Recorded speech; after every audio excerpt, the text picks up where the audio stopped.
ibsa mootummaa naannoo Oromiyaa har'aan tana baasee balballi keenya akka karaa nagahaa amman tanallee banaadha jechuudhaan akkasuma gartee waa'ee ijaarsanyii hoogganaa jiddu galeessaa ABO'dha duraanii jechuudha. Kanarrattis har'aan tana waan dubbate qaba. Mee ibsa mootummaa naannoo Oromiyaa kana isiniif hin dubbisa dhugumatti gartee rakkoo nageenyaa ni furaa hin furuu san isintu keessaa fudhata jechuudha. Akkasuma walgaarreeffannaa Itoophiyaa fi Somaaliyaa, Itoophiyaan Chaayinaa waliin, Somaaliyaan ammoo Ijiptii fi Eertiraa waliin har'aan tana diinonni Itoophiyaa sadiin faallaa Itoophiyaadha kan ta'an inumayyuu diina keenya ganamaa kan jechuudhaan Itoophiyaan ibsite Ijiptii dabalatee jechuudha. Asmaraa keessatti sadiin kun waliin mul'atuun ajandaa guddaa ta'eeti jira. Kanarratti Somaaliyaanis waan jette qabdi. Mee waa'ee walgaarreeffannaa Itoophiyaa fi Somaaliyaa kanaan wal qabate maaltu deemaatiin jira? Abdurabduu Moobaala Biraahi bagara deebiidhaan gara chaanaala kiyyaa dhuftan isin jira. Walgaarreeffannaa Somaaliyaa fi Itoophiyaa eega biyyi teenya Itoophiyaan balbala galaanaa hulaa balbala galaanaa nama barbaachisa jechuudhaan Somaalilaand wajji walii mallatteessite walgaarreeffannaan Somaaliyaa fi Itoophiyaa guyyaarraa guyyaatti hammaataa deema jechuudha. Keessattuu eega gartee Somaaliyaan qaama alaa jettee kan Itoophiyaa yaamtu yookiin ammoo diina keenya kan ganama diina keenya isa ganamaa jechuudhaan kan Itoophiyaan ibsite Ijiptii jechuudha. Somaaliyaan qaama alaa yookiin ammoo diina keenya isa ganamaadhaa harkiftee alarraa fiddee osoo nutiin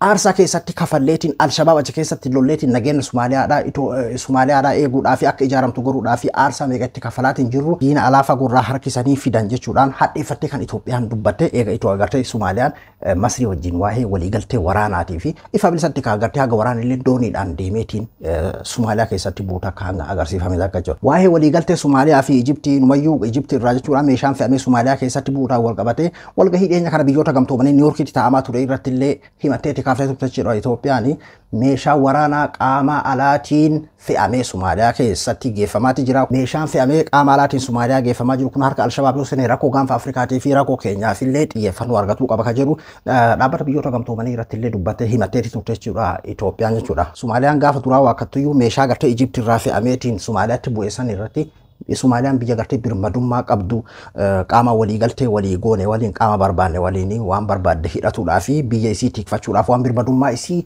tuquu irratti uf tiisuudhaa fi uf ijaaruudhaa fi mirga qabdi kan jedhudha. Akka agarsiisuun akka dhaadannoo akka sodaachisaa irratti illee ibsa irratti baaftee turte jechuudha. Amman tan ammoo qaamni Itoophiyaadhaan faallaa ta'ee Eertiraa, Ijiptii, Somaaliyaa ta'aniitiin jechuudha. Asmaraa keessatti mari'ataatiin jiru jechuudha. Amma dura Alsiisiin qondaalota ministeera haajaa alaa fa'aa ergeetiin jechuudha. Waa'ee rakkoo gaanfa Afrikaa akkasuma rakkoo galaana diimaatii fi birmadummaa Somaaliyaa irratti kan jedhu qondaalota isaa ergeetiin Asmaraa keessatti mari'atanii turan jechuudha. Asumaan ammoo gartee Itoophiyaa fi Eertiraan niitoorkii isaaniillee addaan muratanii turan. Amma dura gartee fakkeenyaaf balalii xiyyaaraatitti gara Asmaraatitti kan deemu addaan citee ture. Amman tana ammoo niitoorkii isaaniitis jechuudha addaan muratanii jiran. Amman tana sarara diimaa ta'ee jira Itoophiyaa fi Eertiraa jedhu jechuudha. Akkaatuma gartee gaafa wayyaanee sanitti jechuudha. Diina keenya kaga nama Ijiptii jetteeti Itoophiyaan ifa bilisatti gartee kana fakkeenyaaf jeneraal Biraanuu Juulaa kan inni dubbate jechuudha. Garuu diina isa ganamaa sanitti deebitee jirti jechuudha amman tana Eertiraallee jechuudha. Duuba har'aan tana isaan kun sadeen Asmaraa keessatti maratanii waan isaan irratti maratan ammoo rakkoo nageenya gaanfa Afrikaatii fi akkasuma eegumsa galaana diimaatii fi birmadummaa Somaaliyaa irratti kan jirudha.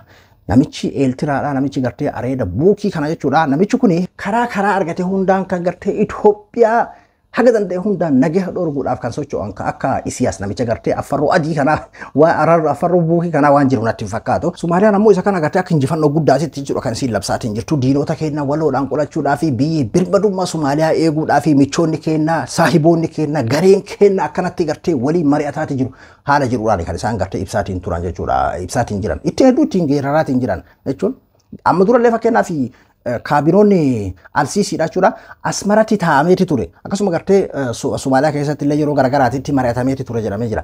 Amman tan ammoo isa kana jechuun abdeet godhuudhaan yeroo garagaraatitti cimsinee diina keenya qolatuudhaa fi diina Somaaliyaa tuqutti quba qaburratti ifirraa ittisuudhaa fi biyya gartee fakkeenyaaf birmadummaa mataa isii qabdu tiksuudhaa fi michoota keenya waliin haala kanaan baran kan jiru akka injifannoo guddaatitti jechuudha ka miidiyaaleen Somaaliidhaa jechuudha kan isaan gabaasaa. Dhiyeenya kana ammoo gartee Itoophiyaan Septeembar dabre keessa Chaayinaa wajjin waliigaltee waraanaati jechuudha kan isaan mallatteessan. Amman tana Somaaliyaan Ijiptii fi Eertiraa wajjin Itoophiyaan ammoo Chaayinaa waliin kamtu irra humna qaba jettanii yaaddan. Yeroo muddamsuu hamaa kanatti ka Itoophiyaan carraa argatteetiin Chaayinaa wajjin Septeembar dabre kana waliin mallatteessanii turan jechuudha. Itoophiyaan Chaayinaa wajjin waliigaltee waraanaa kana mallatteessuun Itoophiyaadhaa fi carraa guddaadha. Yoo xiqqaate gaammii gartee amman tana keessattuu karaa Ijiptiitiin Somaaliyaa wajjin amma godhamaatiin jiru kun gara lolaatti akka hin seenamne godhama. Bakka Chaayinaan bira jirtutti Chaayinaa waa hedduun Itoophiyaa bira dhaabbachuu dandeessi teekinooloojii lolaatiin gorsaan akkasuma gartee leenjii waraanaa adda addaatiin jechuudha. Akkuma gartee Ijiptillee kuma akkasiitiin Somaaliyaa bira dhaabbachuu inumayyuu baramayyuu loltoota isii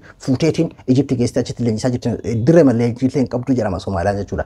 Duuba Itoophiyaan carraa akka gartee Chaayinaa wajjin walii mallatteessuu carraa kana eega argatte biyya argite irratti aggaamuu hin dandeessu. Teekinooloojiidhaan meeshaa waraanaatti gurguruudhaan meeshaa waraanaa gargaaruudhaan jechuudhaani kallattii adda addaatiin gargaaruu dandeessi akka biyyi biraa Itoophiyaa irratti quba hin qabne godha. Yookiin ammoo lolli kun gartee fakkeenyaaf karaa saniinis hirmaachisaati jira karaa Itoophiyaatiin illee akkanatti gartee hirmaachisaa jira biyya guddoo akka Chaayinaa hirmaachisaa jira akka walii lollee godhaa wal sodaachisaadha malee kan jiru hayyoon adda addaallee kanarratti jechuudha isaan dubbachaatiin turan. Amma danas kun itti fufuudhaan jechuudha diinonni Itoophiyaa sadiin haala kanaan waliin mari'atanii jiran jechuudha. Kun hedduu takka ajandaa guddaa sodaa guddaa gara wal waraansaatitti tarkaanfachiisaa kan jirullee sodaa guddaa uumeeti jira jechuudha. Amma kana jidduutti daanyaan ho'eenu jettanii yaaddan. USAdha super power addunyaa. USA natti fakkaata. Egypti amma dhuguma rabbii osoo fakkeenyaaf Itoophiyaa Chaayinaan bira jirtu osoo gartee Chaayinaan duubaan jirtu waliigaltee waraanaa Chaayinaa wajjin walii malatee jechuun waan guddaa jedheetii yaada. Osoo amma Chaayinaan bira jirtu waan kana keessatti jechuun Itoophiyaa amma Egypti fakkeenyaaf harka namaatiin ibidda qabatu kan jiru san Somaaliyaa Chugo Hotel meeshaa adda addaatiin bira dhaabbachuudhaan akkasuma gartee leenjii waraanaa haala akkas akkasiitiin amma Somaaliyaan beektee akkuma hoolaan abbaa qabu duma ala kaahee rafa jedhamu san qaama biraatiin dhaaratti malee amma Somaaliyaan dhugaa dubbachuu fi Itoophiyaa wajjin wal loltee hojjenne waan fakkaatu. Garuu haa ta'uti hundinuu akkanatti kallattii adda addaatiin humna isaa ijaarate yoo ati na tuuqee anilleen ebaluun bira jira yoo ebalu bira jiraatan illee ebalu bira jira haala kanaan deemaa jiran jechuudha. Kana keessatti daanyaan fiish kaafuuf ammoo USA irra jedhee yaada kaasu barpaawwan addunyaa jechuudha. Wal sodaachisaatti hafu immoo gara wal waraansaatiitti deeman ka jedhu walumaan ilaallaa jechuudha.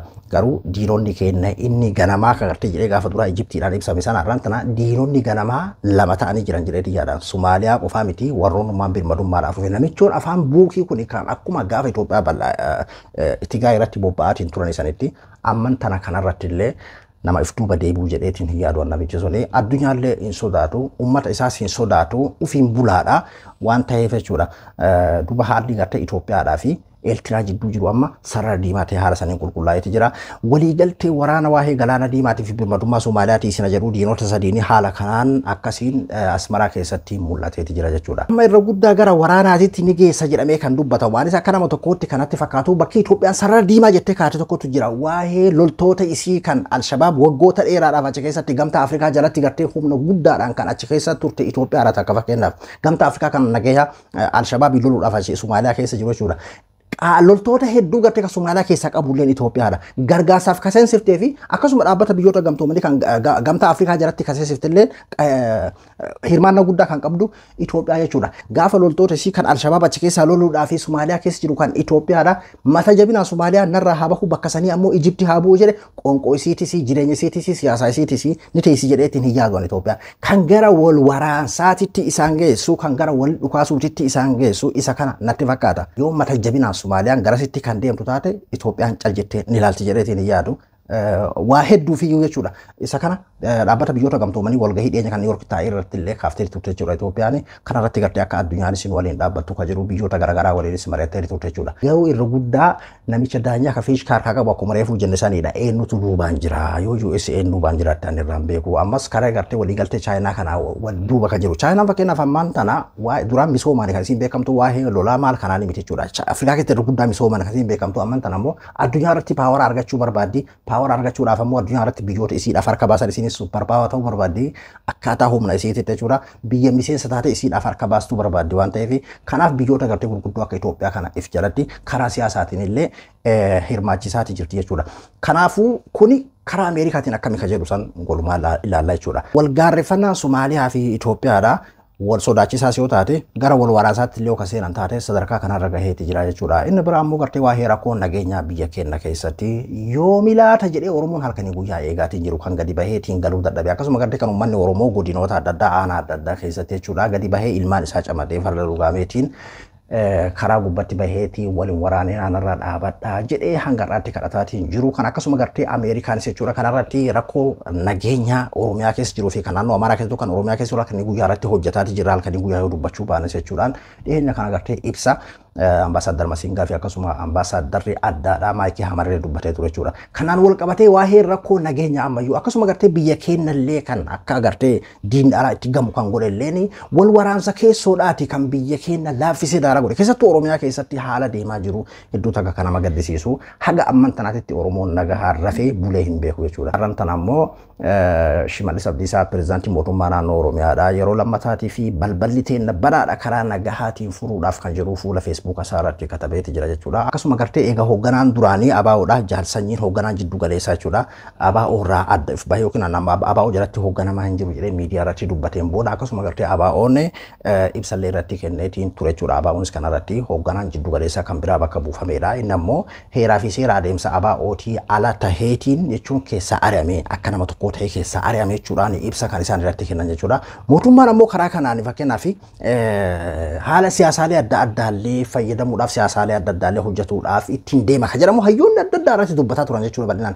Arrantanamee haaluma jedhame saniin waa'ee nageenyaatiin wal qabatee akkasiidha kaakuma. Mootummaan harka nagaaf diriirsee har'as hin dachaasu. Mootummaan naannoo Oromiyaa yeroo adda addaatitti garaagarummaa jiru dhiphisuudhaaf rakkoo nageenyaa naannoo keenya mudate karaa nagahaadhaan hiikuudhaaf nageenya misooma uummata Oromoodhaa guutumatti deebisuudhaaf qaamolee hidhatanii socho'an waamichaa walirraa hin cinne taasisuudhaaf yaaliiwwan marii gochaa tureera. Kanaanis yeroo garagaraatitti hidhattoonni murnaa adda addaadhaan kumaatamaan lakkaawwaman galuudhaan gadadoo uummata isaanii irra gahaati ture hir'isuu keessatti qooda bahaa jiru. Mootummaan hidhattoota waamicha nagahaa fudhachuun araaraan galaa turanii fi galaa jiran akkasumas qaamolee qooda fudhattoota milkaa'ina hanga ammaa argamee fi gumaachan maraa fi dinqisiifannaa fi kabaja ol'aanaa kan qabu ta'uu irra deebiidhaan ibsuun barbaada. Akkasiidha Shimallis Abdiisaa waa'ee jaalsanyiitiin wal qabatee ibsa kana keessatti jechuudha. Mootummaan naannoo Oromiyaa kutannoodhaa fi waadaa rakkoo nageenyaa uummata keenya mankaraalessaatiin jiru kana karaa nagaatiin hiikuudhaaf qabu har'as kan hin laaffifne karra araaraaf bane kan hin cufne ta'uu asumaan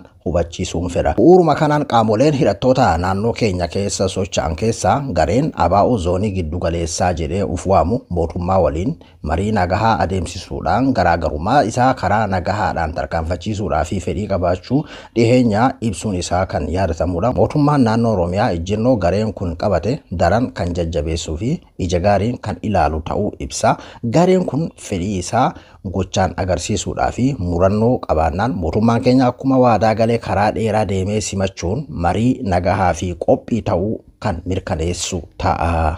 Dabalataan mootummaan hidhattoota karaa nagahaan araaraa filachuudhaan galaa jiranii fi galuu yaadanii fi haalota jiruu fi jireenya isaanii deebisanii gadi dhaabbachuu fi hawaasatti madaqsuun isaan barbaachisu hunda mijeessuudhaan cimsee kan itti fufuudha. Akkasumas kanneen garaagarummaa yaadaa isaanii karaa nagahaadhaan tarkaanfachiisuu barbaadanii fi dirree siyaasaa falmii yaadaa fi mijatu kan qopheessu qofa osoo hin taane tiksuudhaa fi yeroo kamuu dammaqinaan kan hojjetu ta'uu ibsuun barbaada. Mootummaan keenya waamicha nagaa fi araaraa obsa olaanaadhaan irra deddeebiidhaan gochaa tureera. Ammas itti jira. Dhiibuun uummata keenya misoomaa fi nageenya qe'ee isaatti araaraa fi tokkummaadhaan maatii isaatitti boqonnaa walitti bu'iinsaa cufamee garaagarummaan jiru marii fi marabbaadhaan hiikamee nagahaan bahee galuun hawwii guutuu hawaasa keenyaati. Mootummaan naannoo Oromiyaa fedhii marii nagahaan gareen WBO zoonii giddu galeessaa ofiin jedhu agarsiise daran kan jajjabeessuu fi haala dandeessisoo milkaa'ina marii kanaadhaaf barbaachisan hunda uumuudhaan garaagarummaa jiru karaa nagahaan hiikuudhaaf qophii ta'uu isaa maqaa kiyyaa fi maqaa mootummaa naannoo Oromiyaatiin irra deebiidhaan mirkaneessa.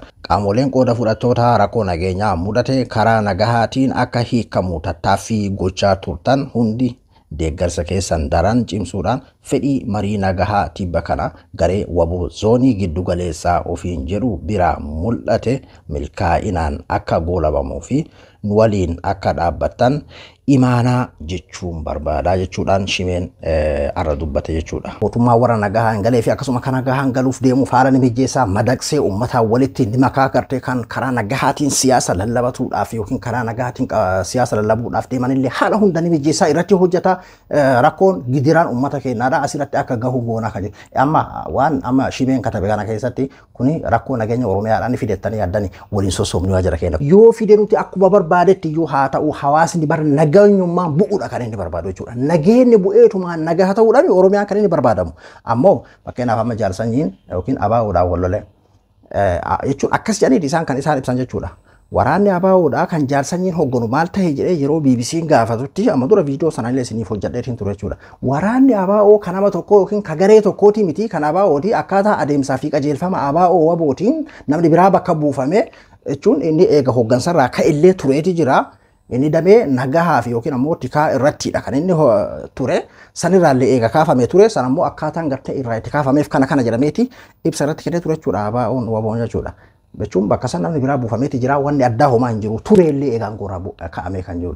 Garuu amman tana Itoophiyaan ammoo hoogganaan jiddu galeessa jedheetiin of waamu karaa nagahaatiin akka galuudhaaf deemu fedhii isaa agarsiisu ture kana haala gaariidhaan simannaa akka jirudha. Karaa kanaan nageenyi dhufa jettaniiti yaaddu. Fakkeenyaaf Ameerikaan kan isin gaafachaa jirtu karaa kanaan walumaan argaa jira jechuudha. Akkasuma karaa kanaan ammoo jaalsanyii fakkeenyaaf amma yookiin akkuma isaan jiran kanatti amma jaalsanyii waliin dubbatanii jechuun jaalsanyiin galee haa jennu. Hundaafiyyuu nageenyi yoo bu'ee nagahumaa wanti barbaadamu ammoo karaa kanaan waan nageenyi bu'u natti hin fakkaatu jechuudha. Oromiyaan yoom nageenyi bu'aa, yoom araaramu, yoom nagaadha. Karaa lachirraayyuu akkuma gartee gaafa duraa gurbaan naafis hin dhukaasinaa nattis hin dhukaasinaa akkuma gaafa duraa gartee gurbaan kan jedhe san jechuudha. Oromoon akka sadiidha kan inni eegaatiin jiru jechuudha. Arrantan ammoo ibsi baheessa kana isin jechuu barbaadeeti isin akka barbaadanitti hiikkachuu dandeessu. Ana Abdul Abduu Moobaala biraa hanga qophii biraatti walitti deebinutti nagayaan haa tura.